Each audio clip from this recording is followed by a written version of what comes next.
بسم اللہ الرحمن الرحیم الحمدللہ وحدہ والصلاة والسلام علی من لا نبی بعدہ اما بعد۔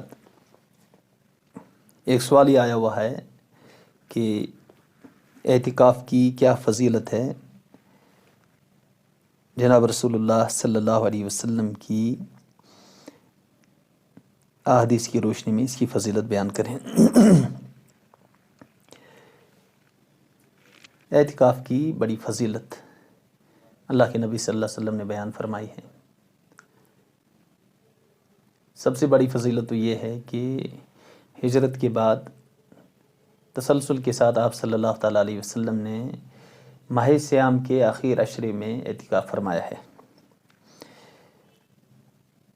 حضرت ابن عباس رضی اللہ تعالیٰ عنہ سے روایت ہے کہ رسول اللہ صلی اللہ علیہ وسلم نے ارشاد فرمایا، من اعتکف یوما ابتغاء وجہ اللہ جعل اللہ بینہ وبین النار ثلاث خنادق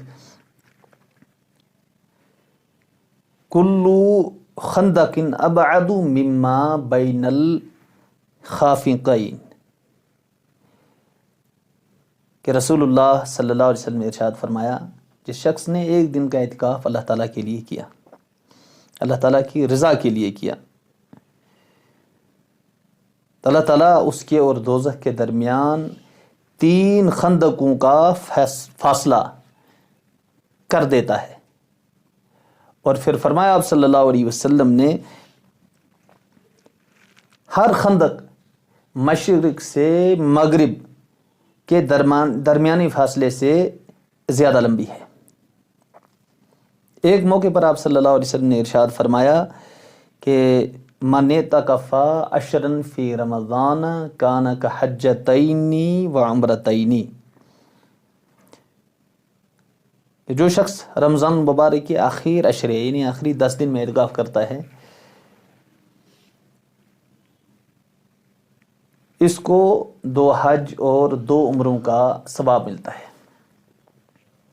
ایک موقع پر آپ صلی اللہ علیہ وسلم نے ارشاد فرمایا کہ المعتکف هو یاکف الذنوب ویجری لہ من الحسنات کعامل الحسنات کلھا، کہ اعتکاف کرنے والا گناہوں سے بچا رہتا ہے اور اس سے وہ تمام نیکیاں اعتکاف ہی کے دوران ان کا ثواب مل جاتا ہے جو اعتکاف کے باہر ہی کرتا۔ مثال کے طور پر اعتکاف کرنے والا بیمار کی عادت نہیں کر سکتا ہے، اللہ تعالیٰ اسے اعتکاف کے دوران ہی بیمار کی عادت کا ثواب عطا فرما دیتے ہیں۔ اعتکاف کرنے والا کسی جنازے میں شرکت نہیں کر سکتا ہے، لیکن اللہ تعالیٰ اس اعتکاف کرنے والے کو اعتکاف کے دوران ہی اس کا ثواب عطا فرماتے ہیں۔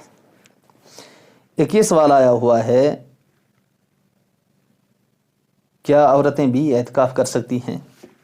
ہاں، مرد کے لیے مسجد کے اندر اعتکاف کرنا لازم ہے، ضروری ہے، اور عورت کے لیے اپنے گھر کے اندر، اور اپنے گھر کے اندر بھی اس جگہ پر جہاں پر وہ نماز پڑھتی ہیں، ایک کونے میں بیٹھ کر کے 10 دن تک اعتکاف کرنا یہ ضروری ہے۔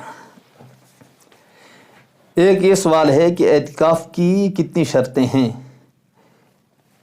دیکھیں، اعتکاف کے لیے 3 باتیں ضروری ہیں، اس کو ذہن میں رکھیں۔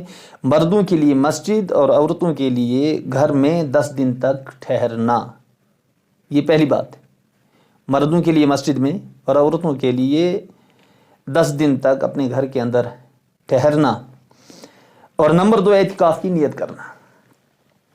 اگر کوئی شخص بنا اعتکاف کی نیت کیے ہوئے 10 دن تک مسجد کے اندر رکا رہا تو اعتکاف نہیں ہوگا۔ اور نیت کرنا امام اعظم ابو حنیفہ رحمۃ اللہ علیہ کی یہاں تو اعتکاف کے لیے یہ شرط ہے۔ اور تیسری شرط وہ اہم ہے کہ حدث اکبر یعنی جنابت اور حیض و نفاس سے پاک ہونا، یہ 3 شرطیں ہیں اعتکاف کے لیے۔ اعتکاف کے دوران بہت سی چیزوں کی احتیاط ضروری ہے۔ ان میں سے ایک چیز کہ بغیر ضرورت کے اپنے معتکف سے یعنی اعتکاف کی جگہ سے باہر نہ نکلے۔ اعتکاف کرنے والا جب وضو کے لیے جاتا ہے وضو کر کے اگر وہ تھوڑی دیر بھی وہاں پر کھڑا رہا اس کا اعتکاف ختم ہو جائے گا، فاسد ہو جائے گا۔ اسی طرح سے غسل کے لیے مسجد سے باہر اسی وقت نکل سکتا ہے جب یہ غسل شرعی ہو، یعنی اس کو احتلام وغیرہ ہو گیا ہو تو اس وقت یہ غسل کے لیے نکل سکتا ہے، لیکن صرف بدن کی صفائی کے لیے غسل کرنا یا ٹھنڈک حاصل کے لیے غسل کرنا یا اسی طرح سے مصنون غسل جیسے جمعہ کے دن کیا جاتا ہے، اس کے لیے باہر نکلنا یہ درست نہیں ہے، یہ جائز نہیں ہے۔ اچھا، غسل کرنے کے بعد تولیہ لے کر کے اپنے بدن کو خشک کرنا یا وہیں پر اپنے بالوں میں اپنی داڑھی میں کنگھی کرنا یہ درست نہیں ہے۔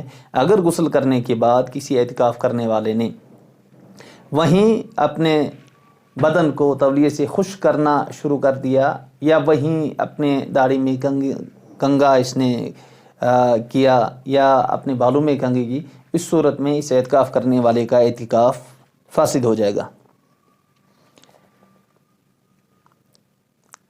کیا ایک سوال یہ آیا ہوا ہے، کیا بھولے سے معتکف یعنی اعتکاف کی جگہ سے نکلنے سے اعتکاف فاسد ہو جاتا ہے؟ بھولے سے بھی اپنے معتکف یعنی اعتکاف کی جگہ کو چھوڑنا یہ مکروہ ہے۔ اگر بھولے سے اپنے معتکف سے نکل کر مسجد سے باہر چلا گیا پھر بھی اس کا اعتکاف فاسد ہو جائے گا، اس کا اعتکاف ٹوٹ جائے گا۔ اللہ تعالیٰ عمل کی توفیق نصیب فرمائے۔